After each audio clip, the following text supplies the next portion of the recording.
Ricardo Placide. Go ahead, Ricardo, please. Thank you. Bonsoir, coach Minier, Ricardo de Total Bonsoir. Mix. Dans votre playlist de 42 joueurs sélectionnés, on comprend des noms comme Stéphane Lambez, sans club à ce moment, Steven Séance en quatrième division, Josué Duverger en sixième division.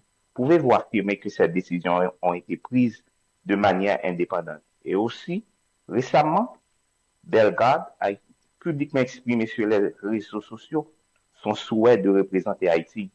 Pouvez-vous nous expliquer les raisons de son absence dans votre playlist?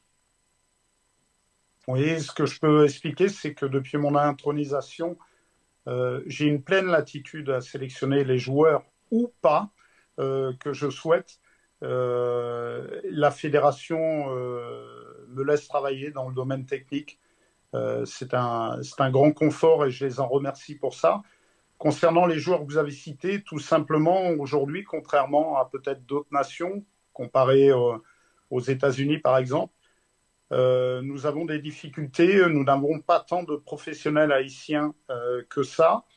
Les bons joueurs locaux qui pourraient venir s'intégrer au sein de la sélection actuellement ont des problématiques pour obtenir des visas. Je rappelle que l'ambassade américaine et l'ambassade française, par exemple, sont actuellement en difficulté et souvent fermées, donc il est difficile d'obtenir des visas.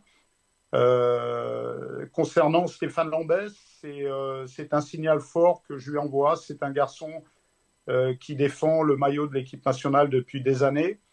Euh, il est dans une pré-liste. Ça ne veut pas dire qu'il sera dans la liste finale, mais c'est lui montrer de l'intérêt. Il nous a aidés lors des éliminatoires. Il est actuellement sans club. J'ai des garçons à son poste qui, eux, sont opérationnels, mais vous savez que d'ici la compétition, il peut y avoir des blessures.